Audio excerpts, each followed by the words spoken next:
pominou.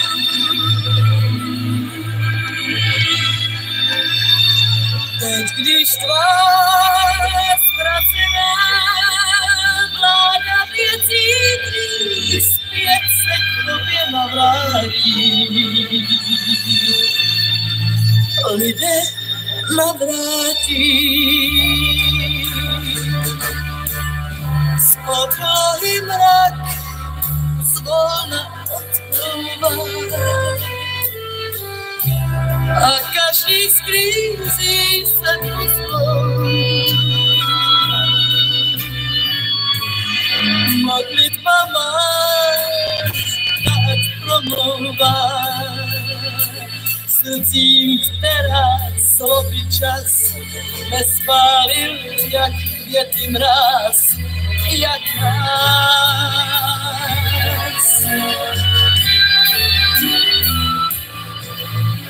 Až mír dál zůstává s touto krajinou. Slova, závist, zášť, strach a svár, ty ať pominou, ať už pominou. Teď, když tvá ztracená vláda věcí tvých zpět se k tobě navrátí. Lidé navrátí.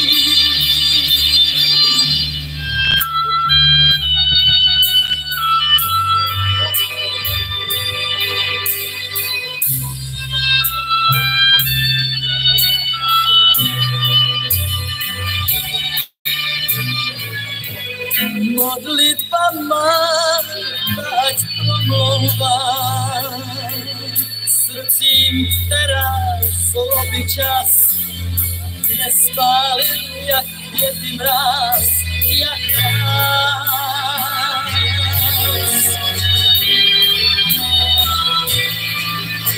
Ať mír dál zůstává touto krajinou.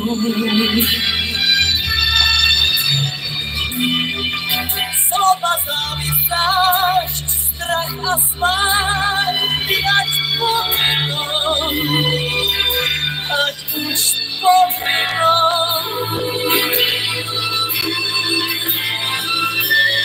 Teď, když tvá ztracená vláda věcí tvých zpět se k tobě navrátí.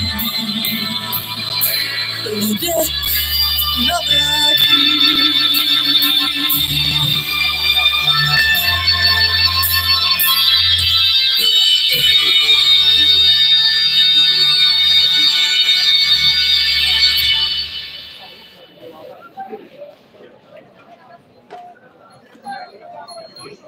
Chci sluncem být, ale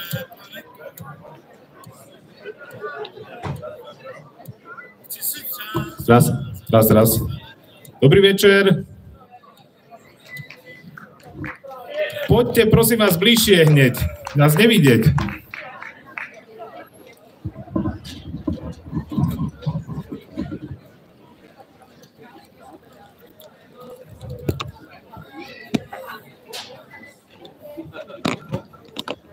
Nemáme slintačku. Zatiaľ.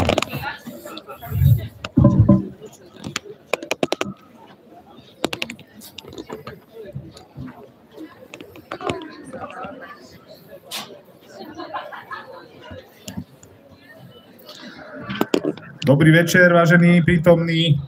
Ja vás vítam na ďalšom z občianskych zhromaždení, ktoré sa koná opätovne ako prejav našej spoločnej vôle čeliť nespravodlivosti a požadovať transparentnosť, spravodlivosť a zodpovednosť vo verejnom živote.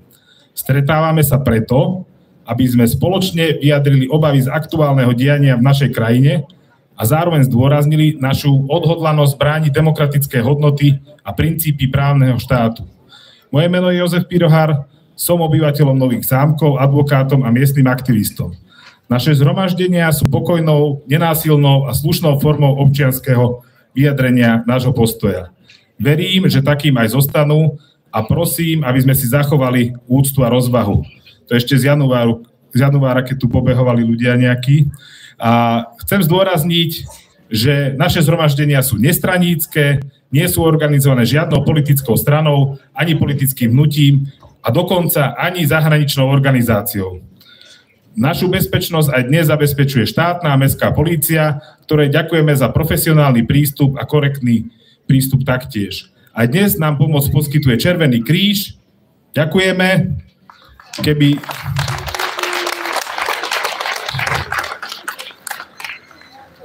Ak by niekto potreboval pomoc, nech sa neváha na nich obrátiť. Rovnako by som chcel poďakovať všetkým, ktorí sa podielali na organizácii tohto podujatia. Ak si chcete odniesť pamätný odznak, nájdete ich u našich dobrovoľníkov. Tí vám ich rozdajú. Ak nám chcete prispieť dobrovoľným príspevkom, vašu podporu si veľmi vážime. Dobrovoľníci budú stáť niekde tu a keď budete mať chuť, tak im prispiejete. Za vyzbieranú sumu tento raz chceme prekvapiť malou pozornosťou autorku grafických návrhov odznakov Rozy Ruženu Babicovú, ktorá svoje diela na tieto účely poskytla bezodplatne. Tak je niečo pekné do Bystrice pošleme.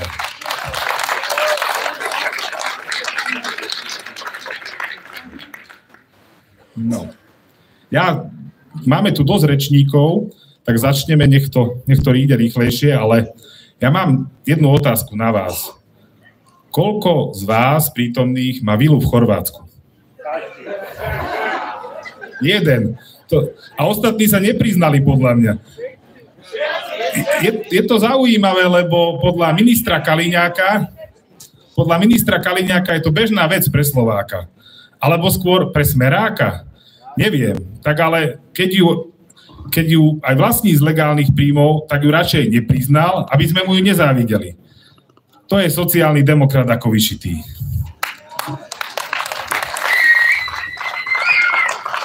Takže ako prvú rečníčku by som privítal pani Čilu Dropovú, ktorá je pôvodom Novozámčanka, ale už dlhú dobu žije v Banskej Bystrici, kde je súčasťou iniciatívy Nie v našom meste, ktorá okrem iného organizuje tie zhromaždenia v Bystrici už dlhšiu dobu a tvoria tam veľmi silnú komunitu. Takže naša rodáčka Čila Dropová sa vracia, aby nám niečo povedala. Nech sa páči.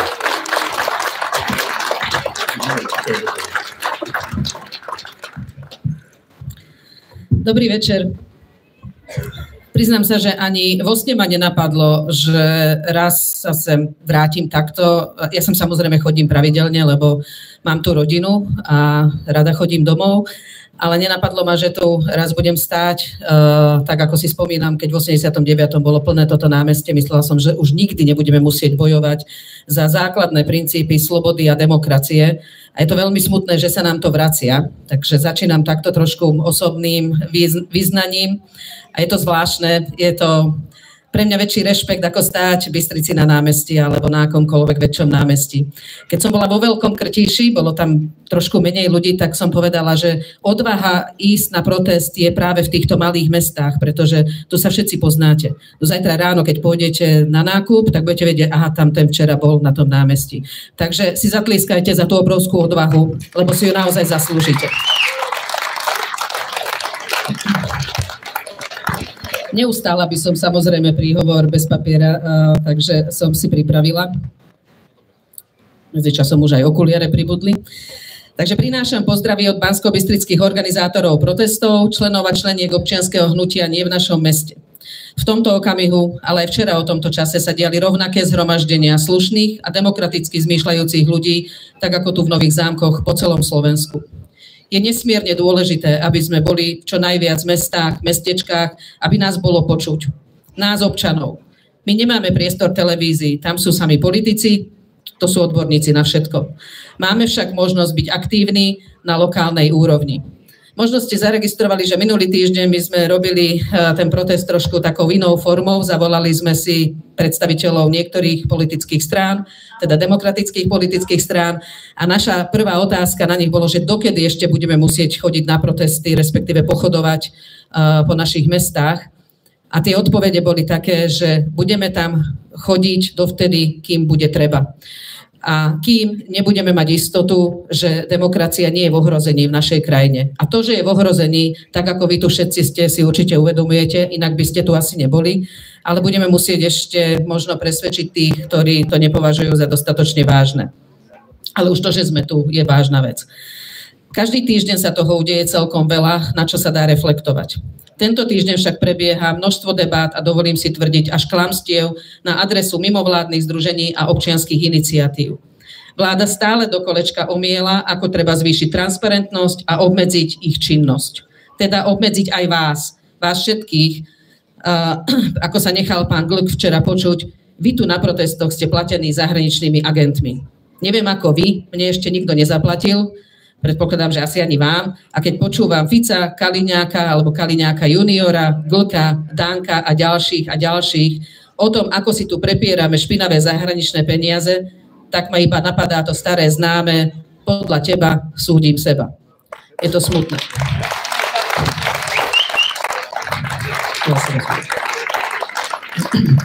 Čo ak to sú teda tie mimovládky? Čo sú tie občianske iniciatívy? A čo, ak to je napríklad občianske hnutie, aj nie v našom meste, odkiaľ prichádzam aj ja, sme úplne bežní, normálni ľudia, ako vy tu všetci, ktorým na tejto krajine a jej smerovaní záleží. A záleží jej na nej tak veľmi, že drvivá väčšina z nás prevažne vo voľnom čase sa nejakým spôsobom angažuje. Čo to znamená angažovať sa? Na čo všetko máme ako občania právo? A ja vravím, že aj povinnosť. Môžeme kontrolovať, že čo robia naši volení zástupcovia, či už na lokálnej alebo národnej úrovni, to znamená primátori, župani, poslanci, vláda, jej ministri, ale aj bežní úradníci, ako aj pracovníci a riaditelia rôznych verejných inštitúcií, vrátane tých vzdelávacích. Totiž nie je pravda a neplatí, že vyhraj voľby a môžeš všetko. To je ich svet, ale to nič nemá spoločné s demokraciou.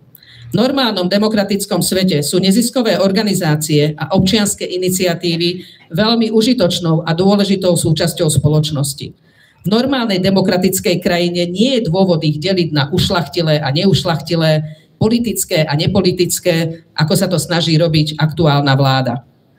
Toto, ako to oni pomenovávajú, ako na angažovaných občanov útočia, je ten ich východný ruský svet.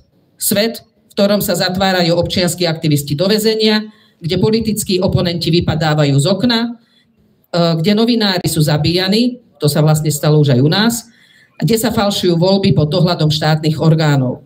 Toto naozaj dopustíme časti tejto spoločnosti, aby nás vrátili späť do tejto doby? To sa nám nesmie stať. Okrem kontroly môžeme byť aj iniciatívni a navrhovať rôzne riešenia. Opäť cez našich poslancov alebo v rôznych radách, ako napríklad taká rada školy. Môžeme angažovať sa v rôznych charitatívnych organizáciách, navštevovať komunitno-kultúrne centrá. Hlavne nemôžeme byť leniví a sedieť doma pri televízoroch.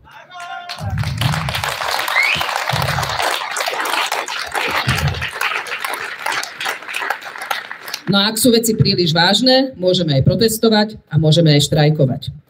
Ako je to so Slovenskom a jej občianskou angažovanosťou? Napriek tomu, že môžeme povedať, že sme pomerne silná krajina občianskych organizácií, tak musíme sa posilniť v angažovanosti občianskej spoločnosti ako takej. A hlavne v regiónoch naprieč Slovenskom. A to sa práve teraz deje. Dialo sa to aj v 2018. Ľudia ako vy, ktorí nie ste leniví výjsť piatok večer na námestia a silným hlasom dať najavo, že sa dejú veci, ktoré sa nám nepáčia. Na budúce vezmite kamošov, susedov, kolegov, kolegyne. Prečo? Lebo sa nám nepáči, že pán Fico absolvuje úplne neštandardnú cestu do Moskvy s utajeným programom, bez účasti veľvyslanca a novinárov a dohaduje sa s masovým vrahom, kto vie o čom. Tak toto začalo v tom decembri. Nepáči sa nám, že správanie sa pána premiéra Fica vedie k tomu, že sa s nami v Európskej únii počíta čoraz menej a že nás nepozývajú k neformálnym rokovaniam. Nepáči sa nám, že politická kultúra nášho premiéra na medzinárodnej scéne je plná vydierania, vyhrážania sa a odmietania pomoci všade tam, kde takmer všetci naši spojenci pomáhajú. A nepáči sa nám, keď všetci naši ešte stále spojenci čoraz viac hovoria o možnom preskupení Európskej únie a NATO a Slovensko a ani Maďarsko k takýmto úvahám prizývané nie sú. Možno nebudeme musieť z ničoho vystúpiť, lebo Európska únia tu už ani nebude. Myslím, že takto nejako to povedal pred pár týždňami náš premiér Fico. Alebo niekto z jeho blízkych. Alebo keď Erik Kaliňák, europoslanec za Slovenskú republiku, povie, že Rusko by bolo lepším susedom ako Ukrajina. A ako toto vážne? Ak by sa Európska únia akokoľvek preskúpila s týmto postojom, nás tam určite pozývať nebudú. A o toto sa dnes jedná. A my sa snažíme byť počutí, zatiaľ je to prevencia, ale o rok, o dva to môže byť úplne inak. Možno budeme potrebovať víza opäť už aj do Rakúska, alebo do toho Chorvátska, kde teda ani ja nemám chatu, možno by som chcela, ale nemám. Alebo aj do Česka. Alebo aj do Česka. A že to je nemožné? Keď sa tak na vás pozerám, viacerí ste to zažili a viete, že je to veľmi ľahko možné. Prečo nás teda táto vláda nemá rada? Lebo sa im nepáči, že sa nám nepáči. Táto vláda so svojimi bolševickými vlastnosťami by najradšej znormalizovala celú občiansku angažovanosť. Prečo sú protesty dôležité a pre súčasnú vládu sa zdajú byť nebezpečné? Ničoho iného sa neboja viac ako príčetnej, aktívnej a angažovanej občianskej spoločnosti naprieč Slovenskom. Nie v Bratislave alebo v Banskej Bystrici, ale v Lučenci, Revúcej, Rimavskej Sobote, v Humennom alebo tu v Nových Zámkoch. Najradšej by boli, keby ste s prepáčením zaliezli naspäť do tých svojich bytov a nevyrušovali ich pri rozkrádaní našej krajiny. A to im nemôžeme tolerovať.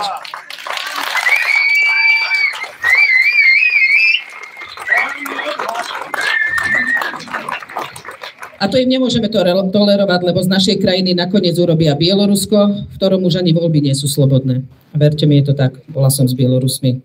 S občianskou spoločnosťou z Bieloruska, aby som to upresnila. Dnes hovoríme o obrane slobody a demokracie. Zatiaľ. Zajtra už môžeme hovoriť o tom, ako sa zbaviť diktatúry a autokracie, akú si pamätáme spred roka 1989. No a nakoľko sa nachádzam na dvojjazyčnom území a ešte som úplne nezabudla po maďarsky, tak aspoň kratučko po maďarsky pre našich spoluobčanov. Jó estét érsek Újvár! Üdvözleteket hozok a Beszterce bányai tiltakozás szervezőktől, a nem városunkba civil mozgalom tagjaitól. Pontosan ebben az időben a tisztességes és demokratikusan gondolkodó emberek ugyanazon összejövetele zajlik egész Szlovákiában, mint itt Érsekújvárban, és ez nagyon fontos. Miért fontosak nekünk és veszélyesnek tűnnek a tiltakozások a jelenlegi kormány számára? Nem félnek jobban semmi mástól, mint egy józan, aktív és felelős civil társadalomtól Szlovákia szerte. Nem Pozsonyba vagy Besztercebányán, hanem Losoncban, Rimaszombaton vagy pont itt Érsekújvárban. A kormányelnök azt szeretné, ha az emberek bocsánattal visszamásznának a lakásaikba, és nem avatkoznának bele az országunk kifosztásába. Ezt nem tűrhetjük, mert előbb-utóbb Béloruszra változtatják a hazánkat, ahol már a választások sem szabadok. Ma a szabadság és a demokrácia védelemről beszélünk egyenlőre. Holnap arról beszélhetünk, hogyan tudnánk megszabadulni a diktatúrától és a autokráciától, amelyre még jól emlékezünk az 1989. előtti időkből. Tartson ki és tartsunk össze. Vydržme a držme spolu. Ďakujem. Köszönöm.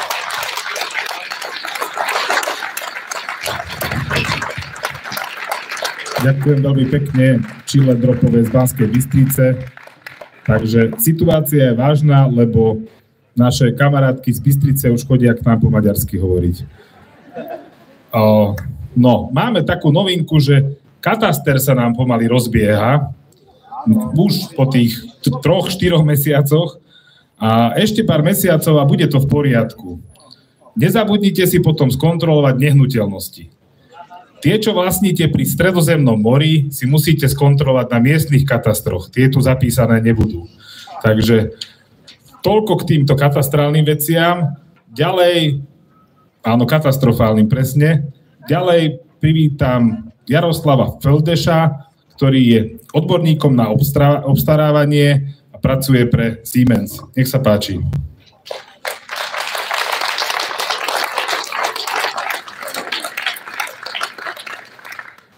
odborník na obstarávanie, taký vzletný názov pre nákupca. Vážené dámy a páni, volám sa Jaroslav Feldeš, nie som politik, som tu z vlastnej vôle a z vlastnej iniciatívy. Som tu, pretože mi na Slovensku záleží. Chcel by som dnes hovoriť o niečom, čoho sa tu už viacerí rečníci dotkli, ale nikto sa tomu naplno nevenoval. Robert Fico a jeho kumpáni sa snažia stvoriť svet, kde najväčšia špina vyhráva. Svet, kde česť, pravda, spravodlivosť a dokonca ani láska neznamenajú absolútne nič.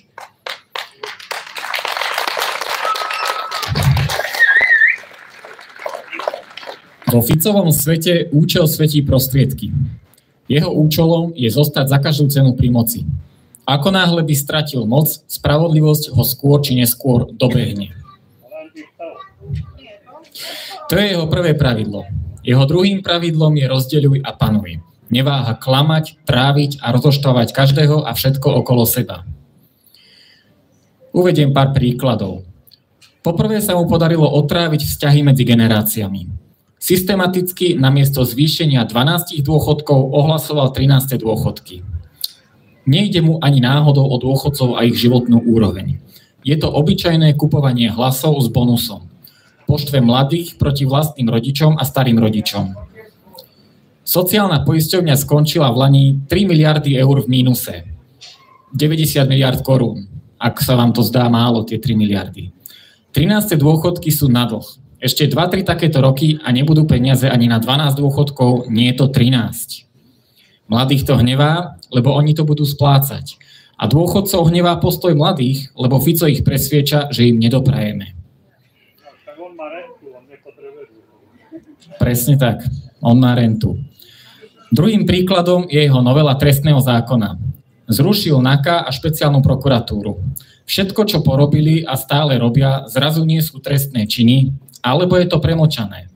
A keby náhodou na niečo zabudli, postarali sa, aby sa to nevyšetrilo. Fico argumentoval ľudskými právami, keď ho polícia vyšetrovala. Hlasno kričal o obrovskej nespravodlivosti, písal listy Európskej komisii. Lenže páchať zločiny nie je ľudské právo. Trestné činy musia byť vyšetrené a spravodlivo potrestané.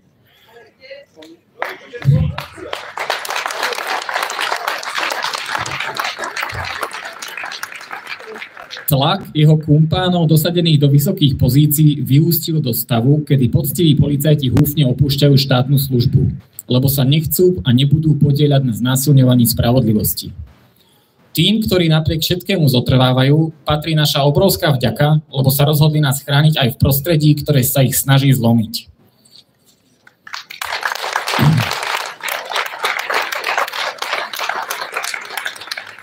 Tretím príkladom je jeho systematické ničenie postavenia Slovenska vo svete.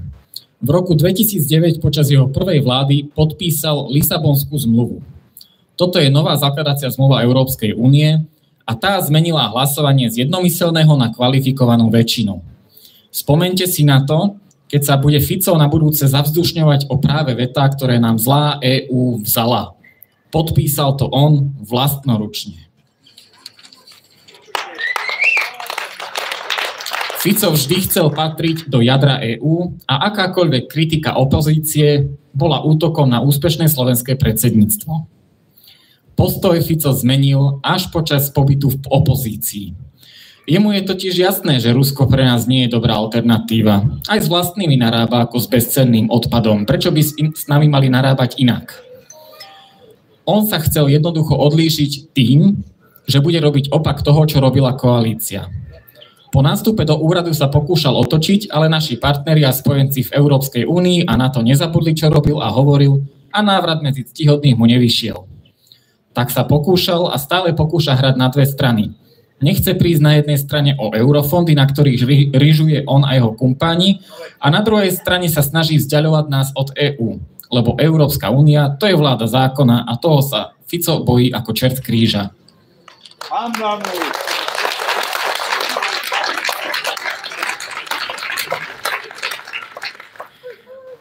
Otrávil dušu národa a vzťahy medzi generáciami. Účelovo ničí spravodlivosť a vládu zákona a ničí naše postavenie v Európe a civilizovanom svete.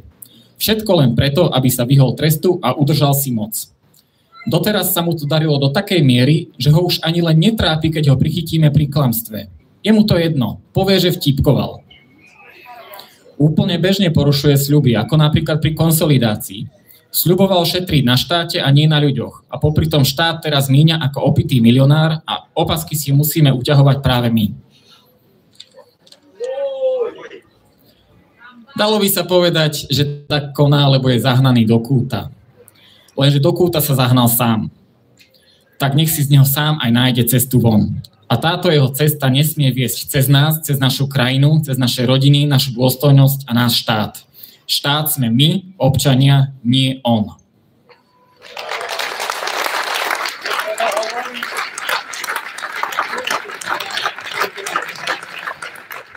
Asi sa zhodneme na tom, že na Slovensku máme veľa problémov. Bohužiaľ je ich toľko, že ich nevieme všetky ani len pomenovať, nie to ešte vyriešiť. Tak dlho sme sa spoliehali na iných, že teraz už jednoducho nie sú žiadne ľahké a rýchle riešenia. Mnohí sme demotivovaní a hľadáme už len možnosti odchodu, prípadne vidíme takúto ambíciu u našich detí alebo vnúčat. Možnosti odchodu z krajiny, kde naši predkovia žili doslova 1000 rokov, alebo aj viac. 1000 rokov krvi, potu a slz spláchnutých do záchoda pre tie najodpornejšie pohnútky úzkej skupiny ľudí. Títo naničhodníci nám kážu o tradičných hodnotách. Ale namiesto ľudskosti, pokory a striedmosti vidíme každý deň len chamtivosť, hnev, pýchu a lenivosť. Každý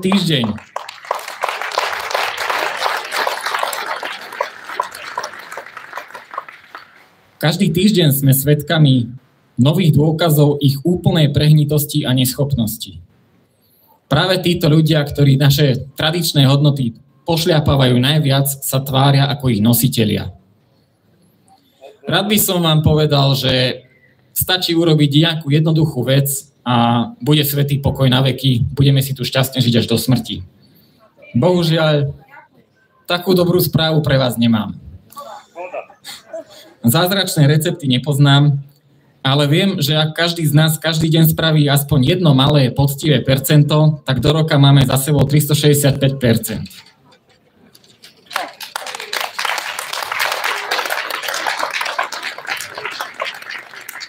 To je nádej nás, bežných ľudí. Nás sú milióny a ich je len hrstka. Strčíme ich do vrecka. Ale musíme najprv poraziť jeho dve stratégie. Najprv musíme poraziť jeho stratégiu rozdeľuj a panuj. Musíme sa spájať, diskutovať a neprestávať hovoriť s tými, čo zmýšľajú inak. Nie sme nepriatelia. Nepriatelia sú tí, ktorí nás chcú rozdeliť a poštvať proti sebe. Nemusíme byť vo všetkom zajedno. O tom demokracia nie je. Dôležité je, že na všetkom sa dohodneme, tak ako sme sa vždy doteraz dohodli. Keď zvládneme toto, porazíme aj jeho druhú stratégiu. Účel svätí prostriedky. Aktuálne si Fico a jeho kumpáni porušujú a obchádzajú zákony, ako sa im zachce. Často s toleranciou alebo priam podporou veľkej časti oklamanej verejnosti. Zákony musia platiť pre všetkých rovnako. Zákony musia byť rozumné, spravodlivé a slúžiace všeobecnému blahu. Zmenou zákona tak, aby netrestal zjavné zlo, sa zlo na dobro nezmení. Nech už si minister vnútra a jeho blízky trepú, čo chcú. Ak všetci svedomito odrobíme svoje 1% denne, naše deti budú mať krajinu, ktorá bude ich domovom a kde budú radi a šťastne žiť. Ak sa na to vykašleme, odídu a strávia život v cudzine. Ďakujem za pozornosť.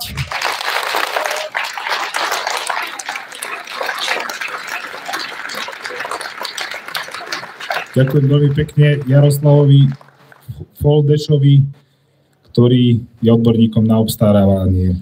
Tak čo tu máme ďalej? Spomínal Jaroslav tiež niečo o tých dôchodkoch, tak pán generálny prokurátor si vyslúžil dôchodok 5 000 eur mesačne. A za čo, sa pýtam ja? Povráva sa, že má Smerohlas na to minimálne 363 dobrých dôvodov.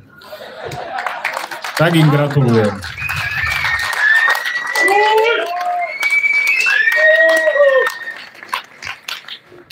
Pokračujeme. keďže... Aj viac. Ale na nás nezostane, sa obávam. Budeme radi, ak budú nejaké dôchodky. Pokračujeme ďalej a teraz chcem privítať medzi nami ďalšiu rodáčku, tentokrát z Bánova, Zuzanu Ižákovú, ktorá patrí medzi lídrov Mier Ukrajine z Bratislavy. Nech sa páči. Ahoj, Nové Zámky. Ja sa teším, že ste vlastne prišli dnes sem, pretože vaša účasť je veľmi dôležitá a ja vám prinášam pozdravy aj od mojich kolegov z nášho občianskeho združenia Mier Ukrajine. Spolu s Bystricou sme začali v januári, respektíve v decembri, deň pred Štedrým dňom sme začali organizovať zhromaždenia, pretože naši páni sa vybrali do Moskvy. A z Moskvy si doniesli ruský zákon. Ruský zákon je to pretože je diskriminačný, nespravodlivý a má umlčať hlavne vás. A preto vaša prítomnosť je vlastne veľmi dôležitá a tým ukazujete, že vám to nie je jedno. Že keď sa útočí na našu slobodu, tak Nové Zámky nebudú mlčať.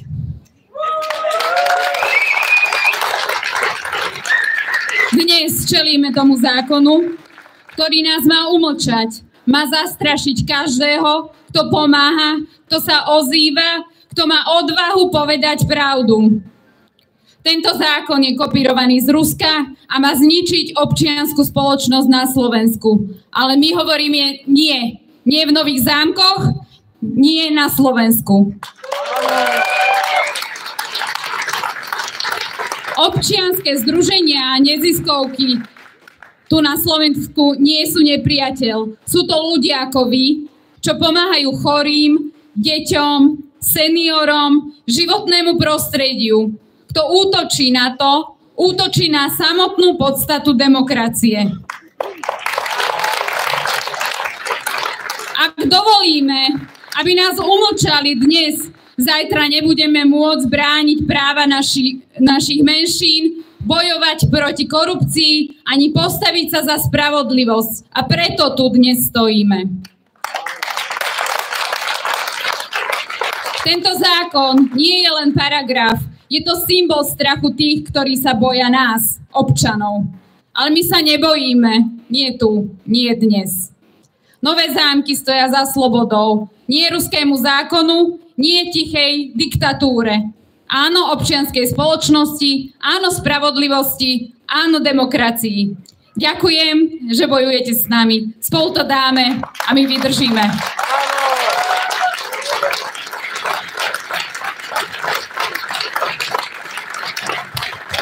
Ďakujem veľmi pekne Zuzane Ižákovej z iniciatívy z občianskeho združenia Mier Ukrajine. No, pokračujeme ďalej a máme tu takú správu, novinku, že pán štátny tajomník Ministerstva životného prostredia, pán Filip Kufa, má údajne pridelených 10 aut. Ale minister Taraba hovorí, že je to v poriadku, lebo jazdí len na jednom. Ja sa teda pýtam, kto jazdí na tých ostatných 9? Presne tak. Koľko aut máme pridelených my? Takže takto sa tu máme.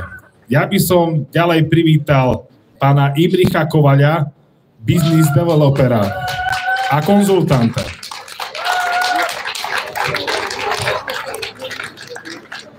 Ďakujem krásne, ahojte. Ja tu mám taký super prejav napísaný, ale tú 1,5 hodinu z Bratislavy som to nejak premyslel. Celé, čo tu dnes robíme, taký dobrý vtip, tak by to bolo, že východniar žil v Bratislave príde do Nových Zámkov rozprávať o slovenskej politike. Ale není to vtip. A ja tu fakt nechcem byť. A bol by som strašne rád, keby ani vy tu nechcete byť, no napriek tomu sme tu. Všetci. A Vidím tu veľmi veľa ľudí v generácii mojich rodičov a za to vám patrí veľká vďaka.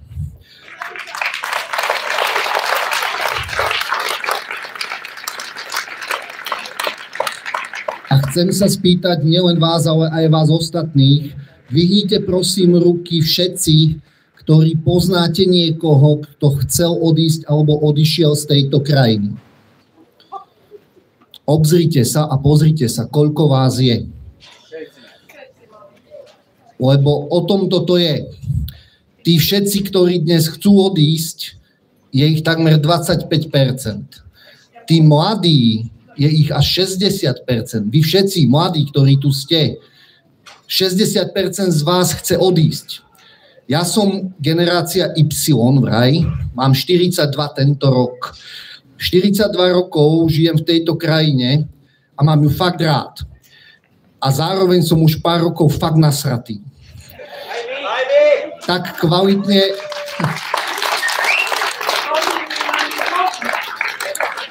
Tak kvalitne, jak len východná znabud nasratý.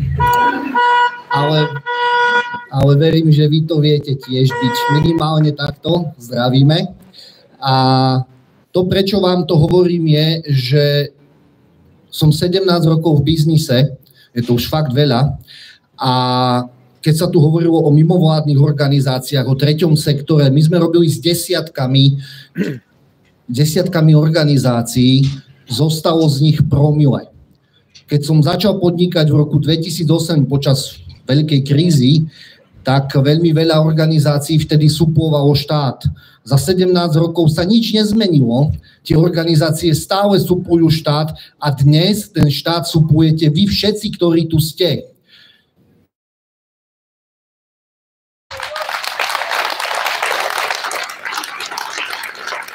A dnes, keď sa bavíme o tom, že chceme túto krajinu posunúť niekam ďalej, že sa vy všetci a ja hlavne tiež pýtame, čo bude zajtra, tak tam niekde vonku je skupinka ľudí, ktorá hovorí, nepýtaj sa.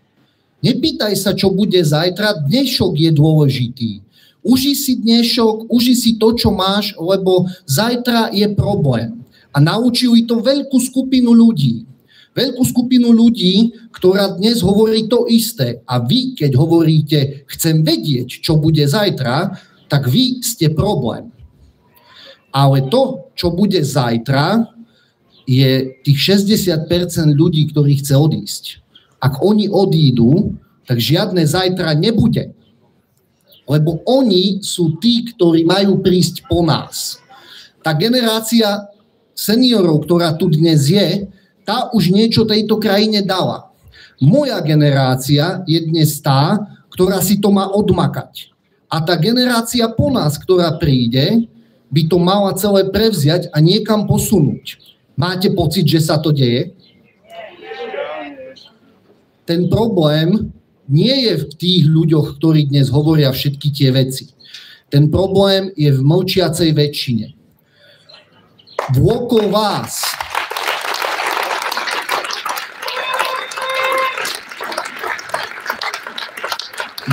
vás je obrovské množstvo ľudí, ktorým je to jedno.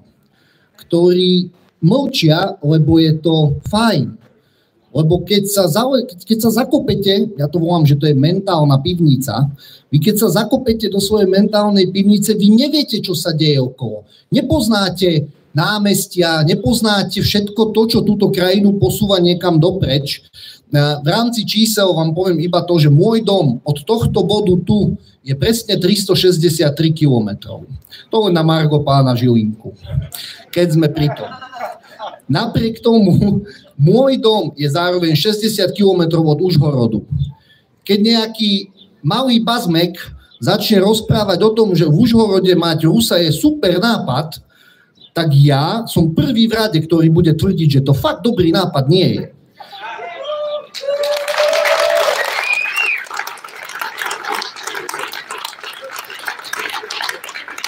A niekde tu v tomto prejave som chcel povedať aj to, že my všetci, ktorí sme tu a aj všetci, ktorí tu dnes nie sú a všade po celom Slovensku, by sme mali zdvihnúť riť a začať túto malú vojnu, ktorú fakt nechceme bojovať, riešiť vo svojich rodinách, vo svojich priateľstvách, vo svojich bublinkách, medzi kamarátmi, medzi zákazníkmi, nech hovorím aj za nás, podnikateľov, aj v našich firmách. Hovoriť o tom, že keď o tom nebudeme hovoriť, keď nebudeme ukazovať, čo sa tu deje, tak žiadne zajtra nebude. Nikdy. A ukončím to tým, že v tej mojej bublinke, kde sa ja pohybujem, sa veľmi veľa ľudí čuduje, že existujú ľudia ako Daniel Bombic, že existujú ľudia, ktorí sa dnes prechádzajú po parlamente, po našom zákonodárnom nejakom úrade a hovoria a tvária sa, že im to tam patrí. Títo ľudia tam nemajú čo robiť. Títo ľudia nemajú čo robiť ani v médiách, a títo ľudia, pokiaľ neprinášajú hodnotu do tejto krajiny, tú hodnotu, ktorú ste priniesli vy svojou prácou, vy svojimi deťmi, vy svojim prístupom k tomu, že ste ešte stále tu, že ste neodišli, aj vy mladí, vy patríte tam niekde a ak vy tam nie ste, tak tam majú byť ľudia, ktorí bojujú za vás, nie za seba a aj za mňa.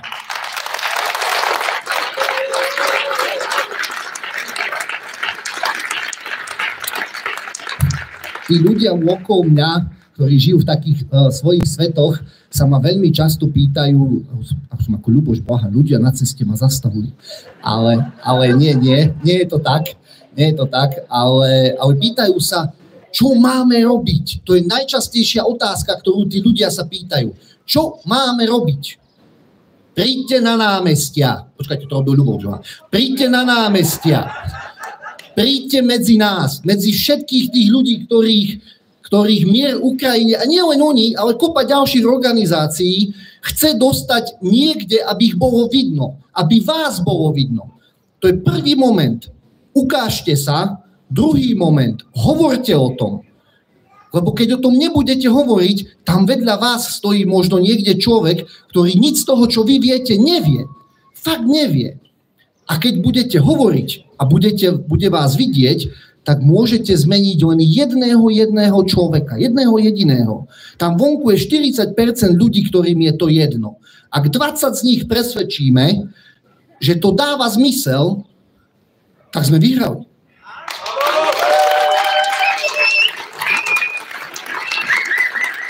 Už končím. Pán Pirohár ma varoval, že keď sa rozkecajú ľudia, tak tu potom stoja hodinu a tak, ale to ja nebudem. A ešte musím ísť hodinu a pol po diaľnici naspäť do Bratislavy, ale presne po ktorej chodím do Trebišova už 25 rokov. Takže, ale ja som dnes prvýkrát v živote v Nových Zámkoch. Reálne, prvýkrát. A napriek tomu, že som hrdý Zemplínčan, moja dedinka sa volá Kašov, takže som hrdý Kašovčan, zároveň som hrdý Zemplínčan a ja naozaj tú Bratislavu milujem, takže som aj Bratislavčan. Na týchto 8 minút som aj veľmi hrdý Novozámčan.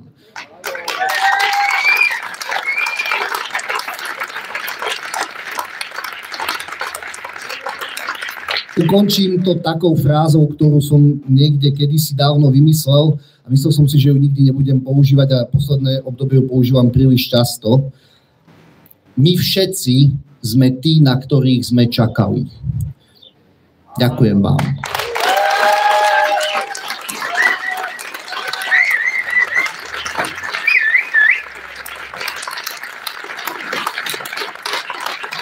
Ďakujem veľmi pekne Imrichovi Kovalovi, konzultantovi a business developerovi. Imrich je tak zďaleka, že to je v podstate ten zahraničný agent, na ktorého sme čakali. A ďakujeme veľmi pekne, že meral cestu sem po diaľnici, ktorá sem nevedie. Tak, a ešte tu mám nejaké novinky. Máme tu slintačku a krývačku. Pán premiér svojím chameleonským spôsobom, jeho vlastným, hovorí o vážnosti situácie. Dobytok sa očkuje o 106. Dávame na rady odborníkov a od Európskej únie žiadame dotácie na náhradu škôd od toho zlého byrokratického Bruselu.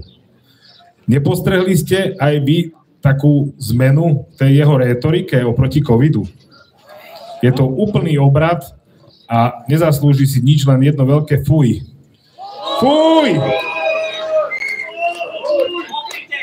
Je to obrovské pokrytectvo a ja by som bol veľmi zvedavý, chcem sa pozrieť do tej duše toho smerohlasáckého voliča, že či to on vôbec vníma, že to je absolútny obrat v tých veciach a úprimne som si viackrát nad tým zamýšľal, že ja by som mu doprial byť vo vláde počas toho covidu.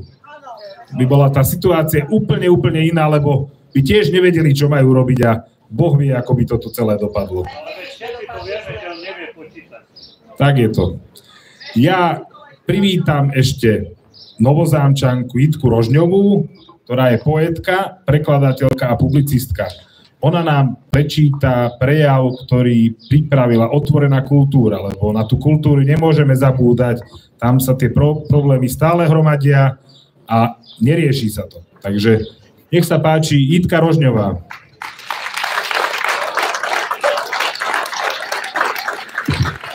Pekný podvečer, Nové Zámky, pekný podvečer, Novozámčania, Novozámčanky. Dovoľte, aby som prečítala list Otvorenej kultúry, keďže pred chvíľou sme mali možnosť počuť prejavy o tom, čo všetko v našej krajine nefunguje. A medzi tým množstvom tých rôznych sektorov a oblastí je aj kultúra.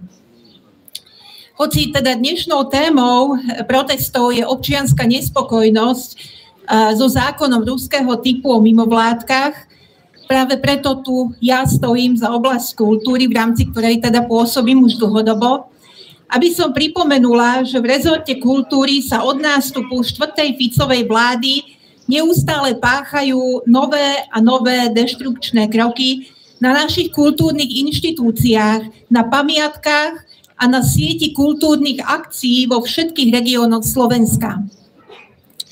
Hoci to v tejto chvíli nemusí byť vidieť, bez pochyby sa týkajú aj nášho mesta. Kultúra sa stala terčom politickej mobilizácie. Lukáš Machala s Martinou Šimkovičovou presviečajú verejnosť, že im ide o ochranu národných tradícií a očistenie kultúrneho sektora od, citujem, dotačných parazitov.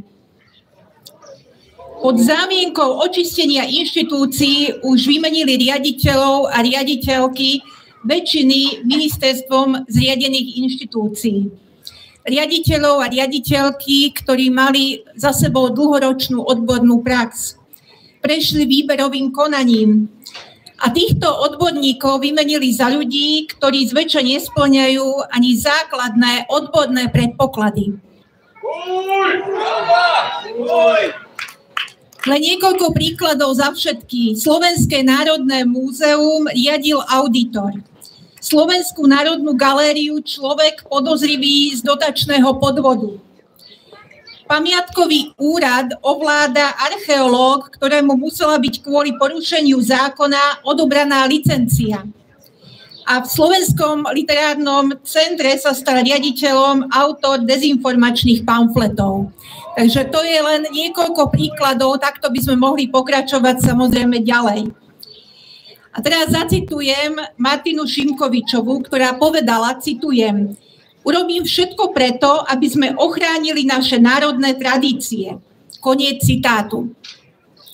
Zo znenia týchto slov sa jej v minulom roku rozsypal fond Obnov si svoj dom, z ktorého bola celé 10 ročia financovaná obnova pamiatok.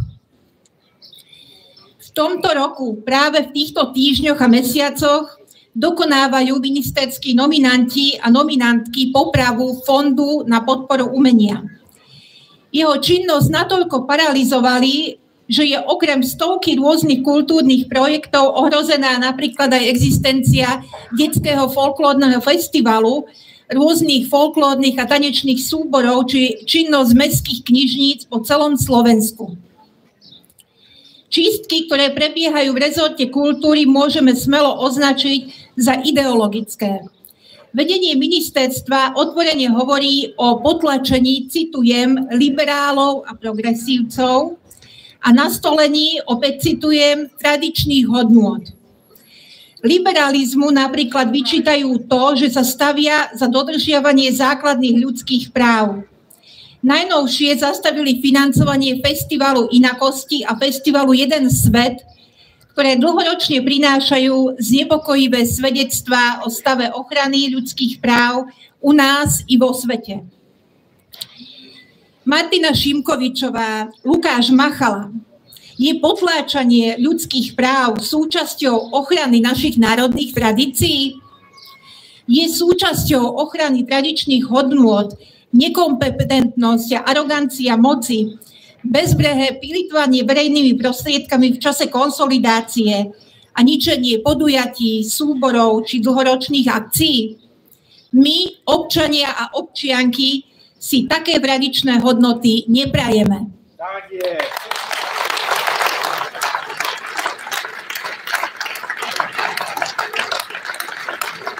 Priatelia a priateľky, mnohí sa pýtate, čo je našou úlohou v týchto pohnutých časoch. Otvorená kultúra hovorí, nevzdať sa. Našou úlohou je nebáť sa a neuhnúť. Musíme stáť a hájiť demokratické hodnoty a brániť inštitúcie bez ohľadu na to, aké nemožné sa to v tejto chvíli môže zdať. Našou úlohou je vytvárať spoločenstva a pomáhať si navzájom. Byť citlivý k potrebám slabších, nespravodlivo napádaných a vytesňovaných. Našou úlohou je brániť všetkých, ktorým sa siaha na ľudské práva. Našou úlohou je opakovať pravdu napriek gigantickým lžiam a nástojiť na spravodlivých zákonoch a ich dodržiavaní napriek sile súčasného vedenia štátu, obhajovať nezákonnosť. Našou úlohou je správať sa ľudsky napriek ich neľudskosti. Našou úlohou je zostať kultúrny napriek tomu, ako silno sa snažia vtiahnuť nás do svojej nekultúrnosti. Ďakujem za pozornosť.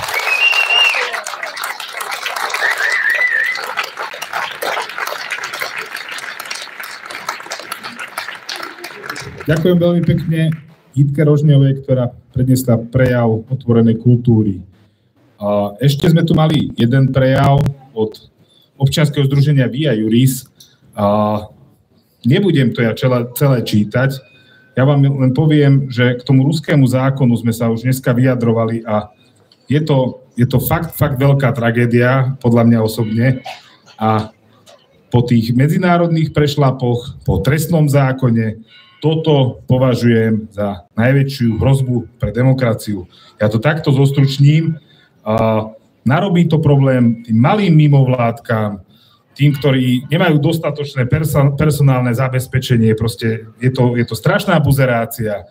Je možnosť ten zákon potom stále sprísňovať, lebo som si všimol, že tá naša vláda, ona má taký zaujímavú taktiku. Oni príjmu zákon, napríklad je to ten zákon o strategických investíciách, ktorý bol pôvodne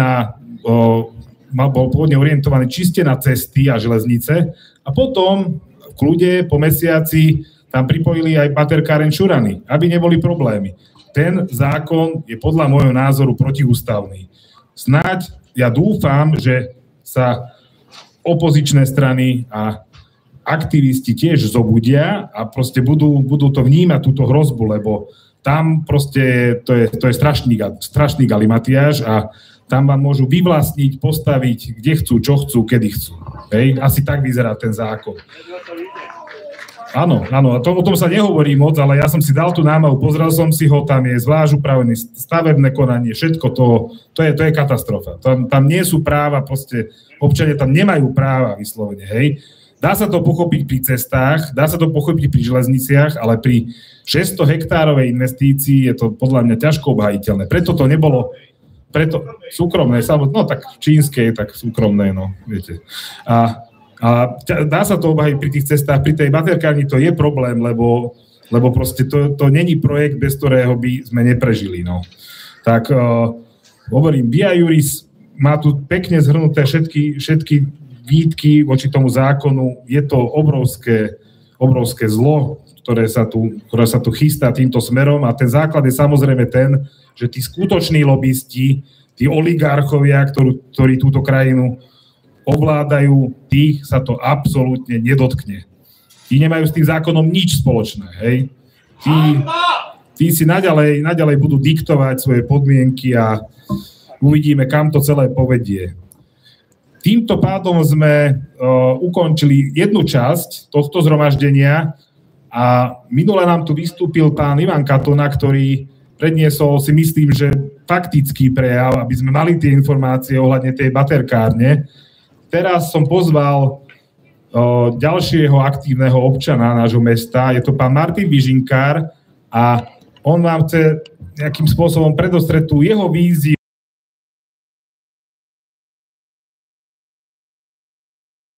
Často sa o tom bavíme a názory jeho na rozvoj nášho mesta sa mi jednoducho páčia, sú všeobecne aplikovateľné, nejde v podstate len o naše mesto a ja by som bol veľmi rád, keby nám tu pár slov predniesol. Nech sa páči.